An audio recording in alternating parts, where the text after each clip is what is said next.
السلام عليكم ورحمة الله تعالى وبركاته زوار ومتابعي قناتي على اليوتيوب. مرحبا بكم في هذا الفيديو الجديد. إن شاء الله من خلاله سوف أحاول أن أشارك معكم طريقة إنشاء صورة احترافية. كما تشاهدون معي في هذه الصورة ترشيش جزء من الصورة بشكل احترافي. إذا نبدأ على بركة الله وبدون مقدمة طويلة. كل ما عليك فعله أخي الكريم هو فتح برنامج الفوتوشوب، ثم بعد ذلك تقوم بالضغط على زر كنترول أو في لوحة المفاتيح. تقوم باختيار الصورة المراد التعديل عليها، ثم تضغط على اوفغير او اوبن حسب اللغة الخاصة بك. بعد إضافة الصورة المراد التعديل عليها نقوم بالتوجه إلى هذه الأداة التي سوف تجدها هنا. ثم تقوم بقص الجسم بشكل دقيق جدا كما تشاهدون معي على هذا الشكل.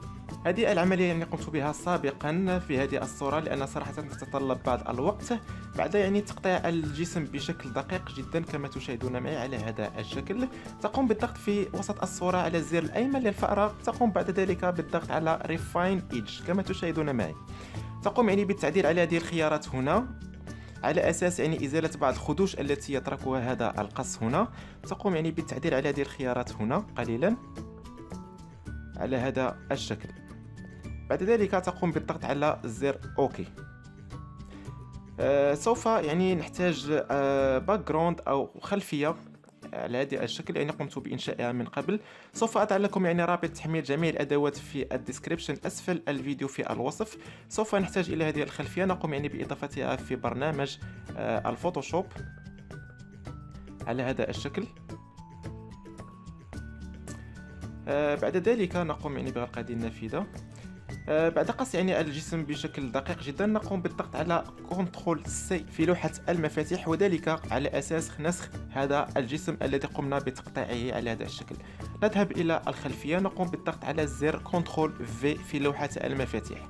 بعد ذلك أحبابي في الله نقوم بالضغط على كنترول تي في لوحة المفاتيح، ونقوم بالضغط على هذه الأيقونة هنا، ونقوم بتصغير الصورة حتى تتناسب مع الخلفية. اوكي جيد. بعد ذلك احبابي في الله نقوم بالضغط في لوحة المفاتيح على زر كنترول جي، وذلك على اساس نسخ هذه الطبقة ولصقها مرة اخرى. كما تشاهدون معي هنا لدينا طبقتين، نفس الطبقة قمت بنسخها ولصقها مرة اخرى. جيد. نقوم بالضغط على الطبقة الاولى هنا، ثم نتوجه الى الايقونة او الزر الخاص بفلتر، ثم نقوم باختيار ليغوفاي كما تشاهدون معي. بعد ذلك احبابي في الله نقوم بالضغط على الايقونه الاولى هنا، هذه الايقونه هنا. نقوم باختيار الحجم المناسب للفرشاة، مثلا هذا الحجم. نقوم بهذه العمليه كما تشاهدون معي.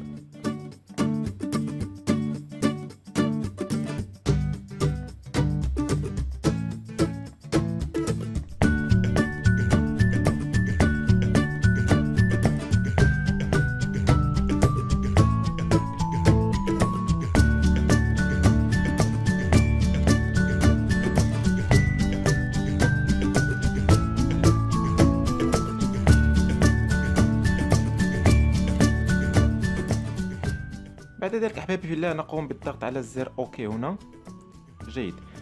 الان نقوم بالضغط على هذه الايقونه هنا، ونقوم بتغيير هذه الالوان من الاسود الى الابيض على هذا الشكل، ثم ننقر على الت زائد ديليت في لوحة المفاتيح على هذا الشكل.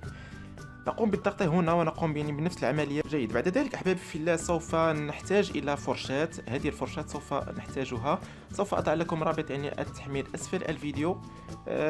بعد ذلك نقوم بالضغط على هذه الأيقونة هنا نقوم بالضغط هنا، ونقوم بالتوجه إلى الأيقونة الخاصة بالفرشاة. نقوم بالضغط هنا، نقر على هذه الأيقونة هنا، ثم نقوم باختيار لود بريش كما تشاهدون معي هنا. نقوم باختيار مكان الفرشاة بعد تحميلها، وننقر على الويد كما تشاهدون معي. سوف تلاحظ أن الفرشاة تمت إضافتها في هذه القائمة هنا. نقوم باختيار هذه الفرشاة هنا. جيد. هذه الفرشاة، ونقوم بهذه الطريقة هنا، نقوم بقص الجسم. هنا نقوم بتغيير الألوان من الأبيض إلى الأسود على هذا الشكل، ونقوم بهذه العملية كما تشاهدون معي.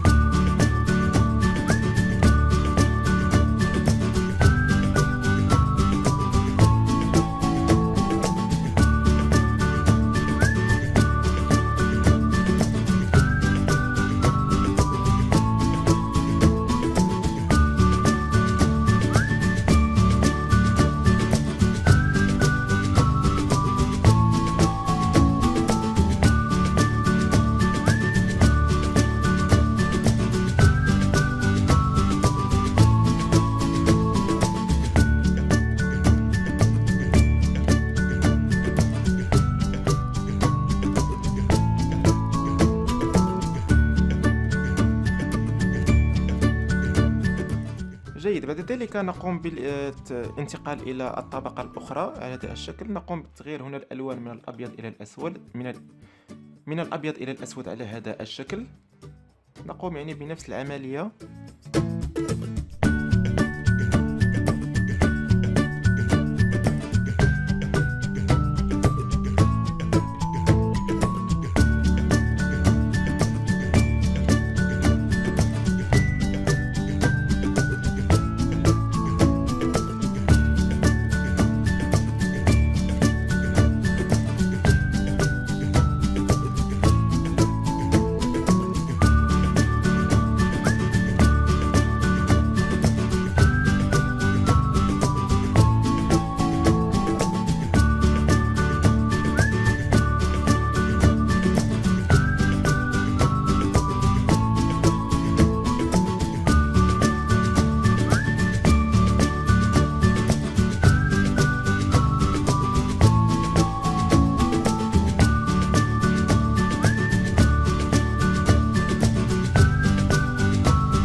إذا أحبابي في الله، هذا هو كل شيء فيما يخص يعني درس اليوم. يعني تقريبا صورة مشابهة بعض الشيء لهذه الصورة، رغم أنني يعني لم أخذ الوقت الكافي لتصميمها.